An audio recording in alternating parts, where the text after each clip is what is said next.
नमस्कार. भारताची जनगणना 2026-27 यामध्ये प्रगणकांना एकूण 33 प्रश्न विचारावे लागणार आहेत आणि ही माहिती आपणाला जनगणनेसाठी अत्यंत आवश्यक आहे. तर सुरू करूया आजचा व्हिडिओ. या व्हिडिओमध्ये एकूण 33 प्रश्न जे आहेत त्याविषयीची संपूर्ण माहिती आपण पाहणार आहोत. प्रश्न पहिला आहे इमारत क्रमांक. या ठिकाणी आपण गेल्यानंतर त्या इमारतीचा क्रमांक आपणाला लिहायचा आहे.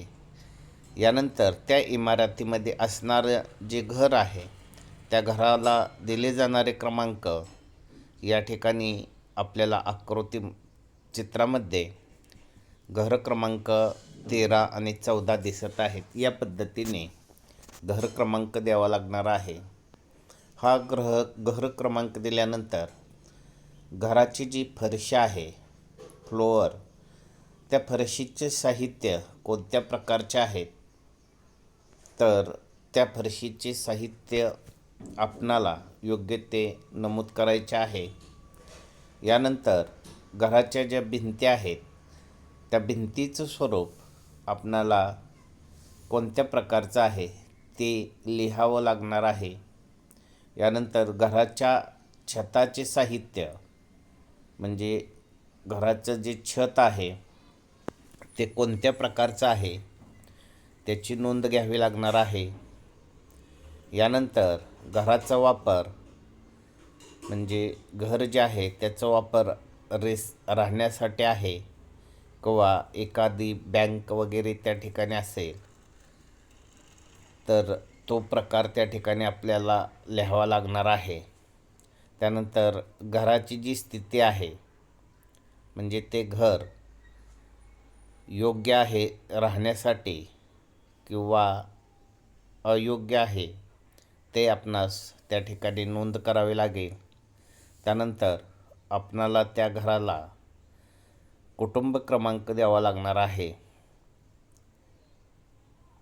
पुढचा प्रश्न कुटुंबामध्ये राहणाऱ्या व्यक्तीची एकूण संख्या जी आहे त्या कुटुंबात किती लोक राहतात ते आपणाला नमूद करावे लागेल. कुटुंब प्रमुखाचे नाव, कुटुंब प्रमुख स्त्री आहे का पुरुष आहे यावरून त्या कुटुंब प्रमुखाचे नाव द्यावे लागेल. कुटुंब प्रमुखाचे लिंग सुरुवातीला सांगितलेल्या पद्धतीने आपणाला ही माहिती ते नोंद करायची आहे. कुटुंब प्रमुख अनुसूचित जाती, जमाती किंवा इतर प्रवर्गातील आहे. या ठिकाणी कुटुंबाची जात, जमात किंवा प्रवर्ग हा आपणाला नमूद करावा लागेल. त्यानंतर जे घर आहे त्याची मालकीची स्थिती काय आहे ते आपणाला या ठिकाणी नमूद करावं लागेल. कुटुंबाच्या ताब्यात असलेल्या राहण्यालायक ज्या खोल्या आहेत त्या खोल्यांची एकूण संख्या किती आहे ते आपणाला या ठिकाणी नमूद करावे लागेल. कुटुंबातील विवाहित जोडप्यांची संख्या, या ठिकाणी लग्न झालेली जी लोक आहेत त्यांची संख्या आपल्याला या ठिकाणी लिहायची आहे. पिण्याचे पाणी जे आहे त्याचा मुख्य स्रोत कोणता आहे, पिण्याच्या पाण्याची स्रोताची उपलब्धता हे कोणत्या प्रकारचे आहे, त्याच पद्धतीनं विजेचा मुख्य स्रोत कोणता आहे तो आपणाला लिहावा लागेल. शौचालयाची उपलब्धता आहे का आणि असेल तर त्या शौचालयाचा प्रकार, सांडपाणी निचरा करण्यासाठीची असणारी सुविधा, त्या ठिकाणी स्नानगृह उपलब्ध आहे का,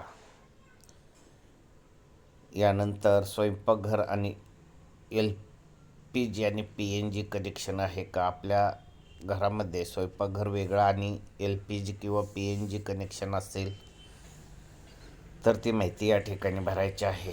स्वयंपाकासाठी वापरले जाणारे मुख्य इंधन, ज्यांच्या घरामध्ये गॅस असेल ते गॅस लिहितील.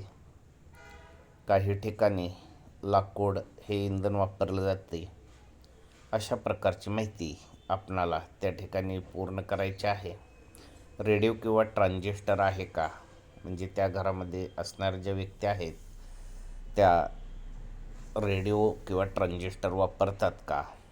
त्यानंतर घरामध्ये त्या कुटुंबामध्ये टी व्ही आहे का? इंटरनेट जे आहे ते इंटरनेटची उपलब्धता आहे का? लॅपटॉप किंवा संगणक त्यांच्या कुटुंबामध्ये आहे का? त्यानंतर टेलिफोन आहे, मोबाईल फोन आहे की स्मार्टफोन आहे, या ठिकाणी ती माहिती नमूद करावी लागेल. त्यानंतर वाहनं जे आहेत त्या वाहनामध्ये सायकल आहे, स्कूटर आहे, मोटरसायकल आहे का मोपेड आहे, ती माहिती नमूद करावी लागेल. जर कार व जीप असेल तर तशा पद्धतीची माहिती या ठिकाणी आपल्याला नमूद करावी लागेल. आणि शेवटचा प्रश्न आहे कुटुंबाचे धान्य, म्हणजे ते कोणत्या प्रकारचे धान्य खातात याविषयीची माहिती या ठिकाणी लिहावी लागेल. व शेवटी त्या कुटुंबातील प्रमुख व्यक्तीचा मोबाईल क्रमांक या ठिकाणी आपल्याला नमूद करायचा आहे. अशा प्रकारे HLO ॲपमध्ये ही संपूर्ण माहिती आपणाला डिजिटल स्वरूपामध्ये नोंदवायची आहे. धन्यवाद.